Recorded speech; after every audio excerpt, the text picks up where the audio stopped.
It was good to get that first conference win on the road at Temple. And knowing this week we have a short week and the preparation and our focus, we had to really take our time and just make sure that we take the time on our players, make sure that they put in the time. And the 3 years I've been here, each year it's been a battle, and it's been one of those games. Our first year we had to go to Rutgers and went on the road. Second year here was playing out here and was able to get the win. And last year, just an overall team effort. And look what Teddy did and what he played with a broken wrist and a bombed ankle. But we were able to go and seal a victory and then go to the Orange Bowl and get that win. The Sugar Bowl and get that win. But it's a really outstanding team. If you look at what they return, Flood's done a great job of coaching that team after taking over Feliciano, and it's going to be a good test for us. And we know that our preparations have to be our focus, and then just a whole mental attitude. And if our guys take the time and put in the time and know and they understand just how important this game is, then we're going to be on track.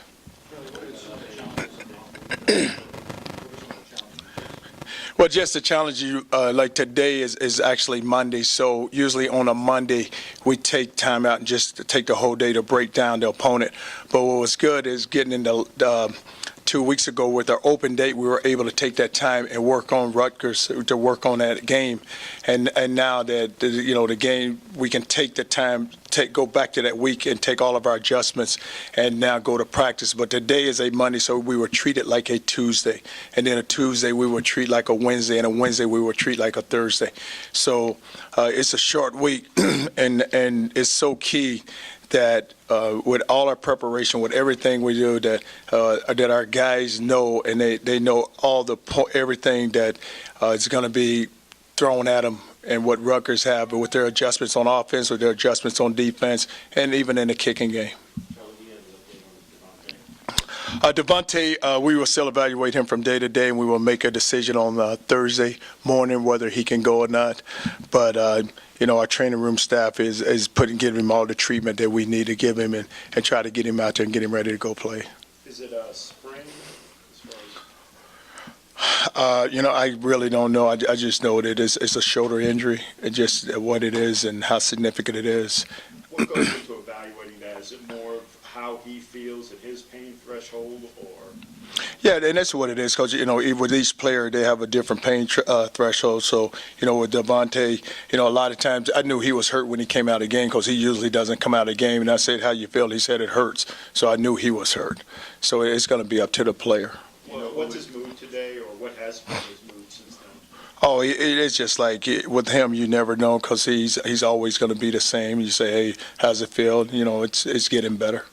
Do you know who would play in this place if he can't go? What we would do is, what we did on Saturday, you still got the receivers there with Michael Lee. You have Copeland, and Milton's a guy who's got to come into play for us. Quick has got to come into play.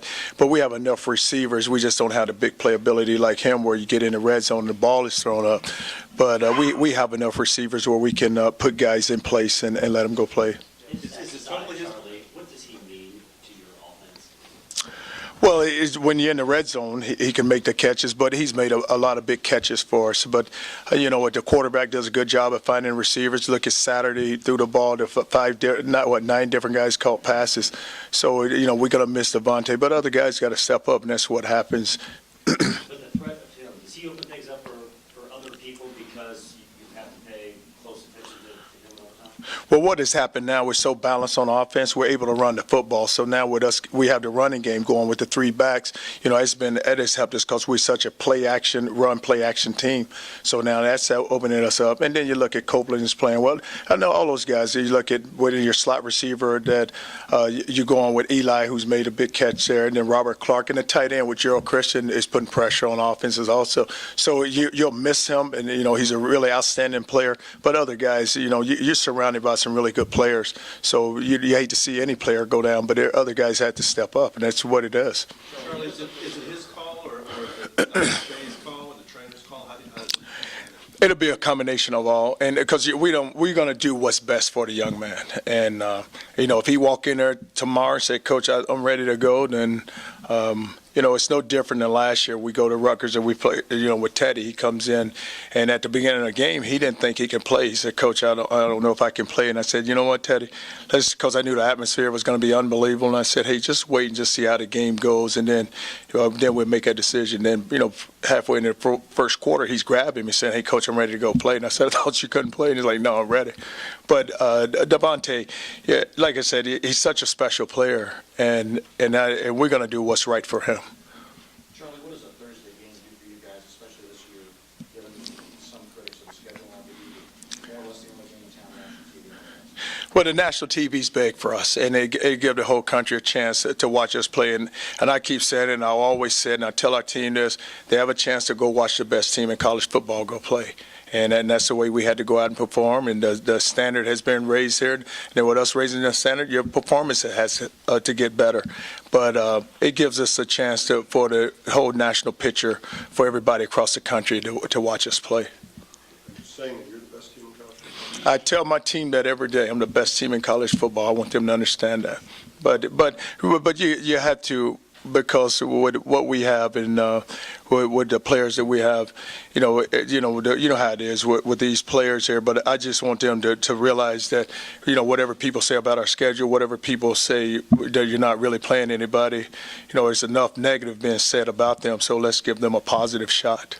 Why do you believe that? Well, because I look at what we have, and I look at us on offense. You have an outstanding quarterback. You have a really good set of wide receivers. You have an outstanding offensive line. And then on defense, you have a defense that's playing very well right now. But it's all about convincing them because they heard, like I said, it's what's been said about them.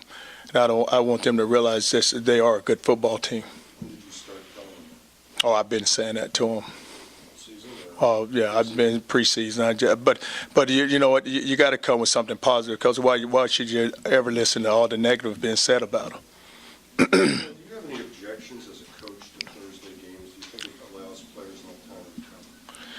Well, sometimes the turnaround is so quickly, because like you said, you go from Saturday and all of a sudden you play on a Thursday, because you would like to go from Saturday to Saturday, and then they give you enough time, especially with guys getting injured.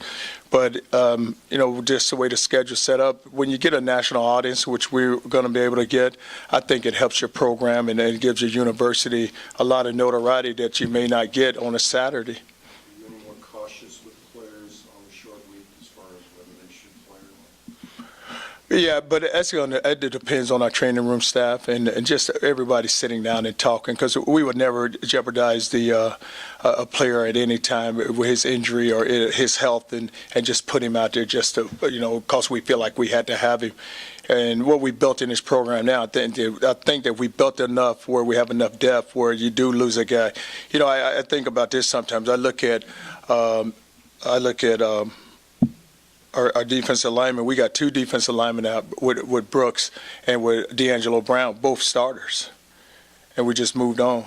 So then we were able to take Brandon Dunn and move him to the nose. And you have two starters out right there. Then Mount's not playing right now. He's kind of banged up. So there's three starters at defensive line that are out that aren't playing right now. So you feel like if you recruit the right way and you get enough guys in position and get enough guys there, then you can go in. But we didn't have 3 years ago, we weren't sitting in this position because you was just trying to find guys to plug in. But I don't think we had to find guys to plug in now. I think we can take another good player and put him on the field. You talk about giving them positive reinforcement when they're doing that. How do you react personally to slipping the balls after I tell them all the time, and I've made this statement, it's all about us, and we can't control what anyone does or how we slip and pose. You guys just keep playing. Because if you start worrying about what people are saying about you, and it's game 5 and you go out there and slip, then the only thing you've done is convince them that you're not very good. So let's not do it. Let's just worry about ourselves. Let's continue to improve each and every week, and let's go play our best on game day. We stopped the scoreboard, watched a little bit, like on Saturday after you guys beat Temple. Did you look at what people were doing around you in the polls? No, I never do it, because I just think it's too early in the season, and we still got a lot of games to go play. Because what they do has no effect on what we do, so I don't even look at it, pay any attention to it. I know you're Thursday game, you don't have a lot of time to go back over the game you just played, but did you feel like you improved against Temple, or were you dissatisfied with what you played? The second half, I thought we could have played better. If you look at us just offensively, I think there's too many penalties. Yeah, I think we had 4 holding calls and 1 personal foul, but we were good in the red zone. But you like to walk away with touchdowns instead of field goals. And then defensively, there's the missed assignments, the missed tackles, giving up the big plays. And we could have played a lot better. In the second half, we only scored 6 points. We were up 24. But we had to finish, and we have to learn how to finish. And then tell them elite teams go finish the game. Was some of that red zone just not having Devontae, or were there other things that you'd like to have seen better? No, the first one is just, we throw a ball to the outside, and Teddy hits a pylon, and we just fade out there. There's a touchdown there. Gerald drops one. He bats it down, actually. And then, then the next one I told the official, he cost me one. Remember the one that Robert Clark caught, and he came in there and he bumped the official? I told him, I said, well, you cost me a touchdown right there. But it's just that, you do count on Devontae so much in making that throw, but we just had to execute better. Kelly, when John at one point used 3 and 4 tight ends the other day, just talk about that position and how you've developed the depth. And Zeke and Keith are 2 guys we hadn't seen a lot in the last couple of weeks. It was, you think back a year ago, we only had Nord and we had Hubble and we had Chris White, and Whitey at the time was a walk-on. So then this season you flip back around. Now you go Gerald Christian, you go Hubble, you go Zeke Pike, and you go Tobridge, and now you have 4 tight ends.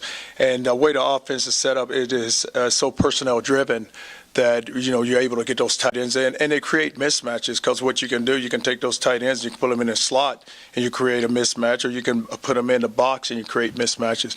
But the tight ends are very critical to our offense. Talk about Zeke and his everybody heard about him when he was under as a quarterback, and then when he came here, obviously, as a tight end, it was a little different. Well, it's a little different because he don't get to play tight end. Quarterback, he had to go play tight end. But Zeke is developing, and it needs to get stronger, but he's athletic. The block that the return that Gaines had last week, he made the key block when he knocked the guy down. But Zeke is an outstanding athlete, so for him to go play another position, it isn't hard for him. How important was these first 4 games in terms of building that kind of depth at wide receiver that's helping you now with this injury? Well, it's not only at wide receiver we were able to build depth, but you were able to build it with each position, because you got in big leads, and so now you're able to play a lot of players, because even at the quarterback position, Will Gardner got some snaps in the defensive line and the secondary, so we're able to build depth with a lot of different positions, and they gave guys a chance to go play it and just get it in a game situation where they're out on the field and they're having to produce. But, with the wide receivers in particular, in terms of providing more targets for Teddy, how helpful was that with bringing some of these younger guys up and maybe getting some more touches for the veteran guys? Well, with Teddy, what he does a great job is just seeing the whole field, and you just see that on Saturday. At one point, there's 9 different guys caught the ball, but if the offensive line just gives him that protection, then he's going to be able to. If it's the first read isn't there, he's going to be able to go find the second and third one. I can remember it was a 3rd and 17, and he looked. If you remember, he looked to the right, and then he came back to the left. To Kai Dominguez was his 3rd outlet, and he hits him on a big 3rd down. I think we end up getting like 19 yards on that. But those young guys like Kai is stepping up, and but those guys are all stepping up, and they're playing better. But you would think that now that they've been in a program now for 3 and 4 years, they should play a lot better. Any other guys who were questionable or out for you? Keith Brown is another one. He had hurt his knee early in fall camp, and then he hurt it again out there on Saturday. So he's another one that we're gonna just go by game day by day and just and do what's if he's not able to go, then he's a guy that's gonna miss some time. He'll miss some time, and Nacho is Nacho. Don't know exactly when, but he could. I'm not saying he's out on Thursday. What about the line the other day when you were without Fuller? Will you have him back, and how do you feel like those guys play not just playing in position? Well, they played well because if you look at the running backs, how well we ran the football, and I think Teddy may have gotten sacked maybe once or twice. But it's what I tell the offensive line, tell the defensive line, when we get sloppy, then the whole team looks sloppy. So it's why it's so critical that we don't give up the holding calls when we get a big gain, and we don't do anything that would jeopardize stopping a drive. Like, just make sure that we're just moving guys out of the way. But you look at Smith played really well. John Miller, Jamon got pressure outside, but he just got to move his feet and block guys. And Mack, and you're right, we put Garcia inside. And then when Garcia, Acosta have been playing, what we were talking about earlier, where the guys getting some work, then Acosta goes in at the guard position, and we'll have Georgia back this week. Caught your eye about Rutgers other than point to it. Very aggressive on defense. The thing they do is kind of similar to us. They pressure, and they will pressure you every down. And I think they have 15 sacks in 3 or 4 games. But I look at their competition. They go to Fresno and they play them to a 1 or 2 point game. Arkansas have them down. They're able to come back against Arkansas. Then they have the huge lead against SMU, but they were able to go into overtime and win the game. But just the quarterback is playing a lot better. Nova, what he's doing is he's finding the receivers, not feeling the pressure as much. Offensive line is protecting him. Losing the running back has hurt them a little, but they're able to, put the freshman in there. He's running very well. A team is very balanced, going to run the ball, similar to us. When I look at the two, it kind of reminds me a lot of ourselves. A lot of play action on offense, and defensively a lot of pressure. You've been fairly candid that some of the teams you played recently just didn't match up with you. This would appear to be your strongest test today.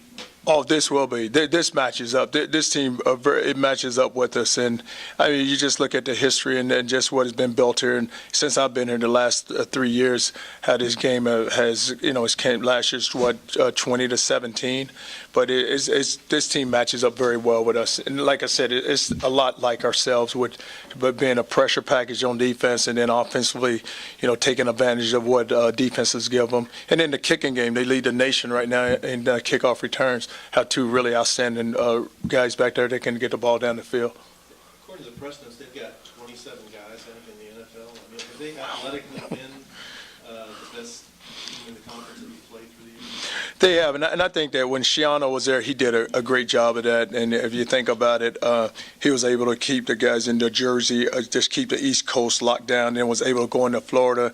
And because of the Johnson kid, the guard that's starting for them, it came down to us and Rutgers.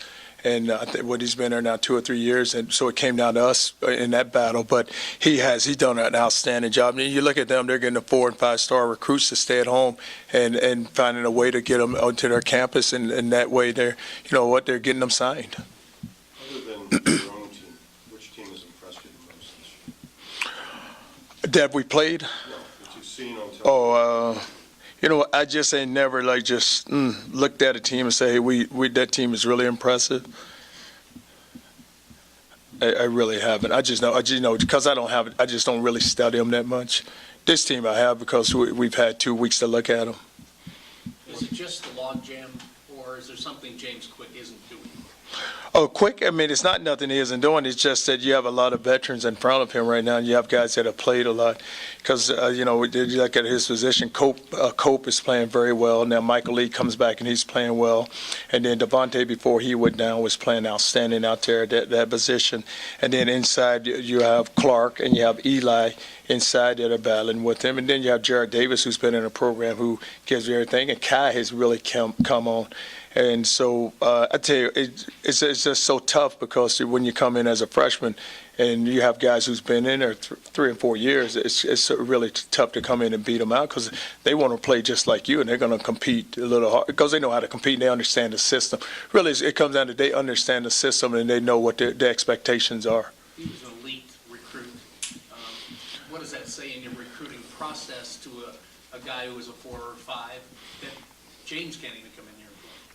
Well, I don't know if we're that good now. I can't say that. No, I can't say no 5-star gonna come in there and play. Now. I don't want to say that, but it's not so much he can't play. It's just that it's just a standard, and the guys that have been in the system understand what the coaches is expecting, and they know the offense. Like these guys, we haven't changed our coordinator, so are those guys kind of know the offense and they know what is expected of them. And then when you take a guy like to see a Kai De La Cruz develop the way he's developed, but we've been seeing that in him, but we've just been waiting for him to all of a sudden come on and take off with it, and he has done that. And then you take a Robert Clark, who last year we didn't have. Now all of a sudden he's in the mix and he's playing very well. But those players, they want to play. But that's what you want. Competition, it brings out the best in guys, and that's what we're getting. Coach, can you talk about the progression of Nick Dawson? He's maybe a little more involved and maybe going. Nick came in as a backer, and what it did was he's got so big. I just told him he's got to go to defensive end, and especially when we lost Mount, he's really came in and provided the depth for us, because now that with Marcus, he plays behind Marcus Smith, and Marcus is playing outstanding. But you just like that, his willingness to. A lot of times when a guy comes in a linebacker, you can tell him go play a defensive end. A lot of them don't want to go do it because they think they're a linebacker and they don't want to put their hand down. But he was so willing to do it, and he said, "Coach, I'd do anything just to get on the field." And you watch him up there Saturday. He should have probably had a sack. I thought it was a sack and a safety, but they said a ball was a wide receiver was in the vicinity somewhere. But but he is developing well, playing hard, and you just when you talk about just tough, smart, dependable players, that's what we look for. Tough, smart, dependable. That's what Nick Dawson gives you. You have a national TV game as kind of an advertisement for your program. Other than winning the game, what message would you want to send? Well, what happens is you get the country, and the recruits get a chance to really have a chance to see our program and see what we're all about. And they watch those games, and people watch those Thursday night games. But at least across the country, when you look at a team and everybody's been talking about this team, then they can really have a judgment themselves after watching them play, because a lot of people ain't had an opportunity to watch us play yet. And so we're playing a good opponent. So we'll see just exactly who we are and what we're all about. What kind of impression do you want to leave? Well, I want people to see that we are a very aggressive football team, that we play hard, and that we're a fun team to watch. Charlie, it didn't appear that you got either one of the two fullbacks, BJ or Rule, the other day. How impressive was it, I guess, will you have either one of them back, and how impressive was it that you ran for so much without, because that fullback's been so important this year for what Sean's been doing. Well, what's been great with the fullback position is you're right, we didn't have BJ or Ewell, but Gerald Christian can go back, because with our tight ends, that's why we move them the way we do, because a lot of times they're nothing but a lead blocker. So if you can just get them in the right spot and they go put their face on someone, then we have a chance to go move the ball. But BJ and Ewell will both be back, but it was really good to see that we could still run the ball with just using Gerald Christian and with Hubble and letting them just move around and try and go block guys. Rutgers averaging 40 a game, I think. What 40. What are you stressing on defense this week? What are those guys like? If I think back a year ago, the first opening play, you remember we give up that 90-yard touchdown run, got bounces off of the big receiver, and then they come back and we give up another big run, a big throw and catch. But what we have to do on defense is we have to tackle well. We need to get aligned and just make sure that just assignment-wise, we're gap sound, because what they're doing a better job this year just running the football. Before their back got hurt, he had over 600 yards rushing. So we had to do a better job, just getting lined up and just making sure that we're gap sound and that we're very aggressive on defense and that we know our assignments. Because it's going to be one of those games where we can't afford to give up big plays, and it's going to be from the start. It's going to be a good game. It's going to be a battle for us, and we just got to know on defense. Just defensively, let's play smart and let's play good sound defense. Charlie, everything you just mentioned was things that you guys stressed before the season when it came to defense, plays, tackle, assignments, all that stuff. Is this the best test to see if these guys have really bought in and doing those things correctly? This will be a good test, because you look at two teams that are evenly matched, two teams that know a lot about one another. I think that offensive line-wise, they returned 3 starters from last season, so they're going to know that, with us, we return our guys on defense, the wide receiver back, the quarterback is back, and then defensively, they lost some guys, but they still return, I think, 4 or 5. So it's going to be a good match in this. Defensively, they know a lot about us, we know a lot about them, so it's all going to be about, just being sound and totally aware of what's happening around you. A lot of times guys line up on defense and they don't see a lot of things. Guys, open your eyes and play with your eyes, and let's make sure that let's not lose our eyes. Let's make sure that we're in control of this game. All right. Thanks, guys.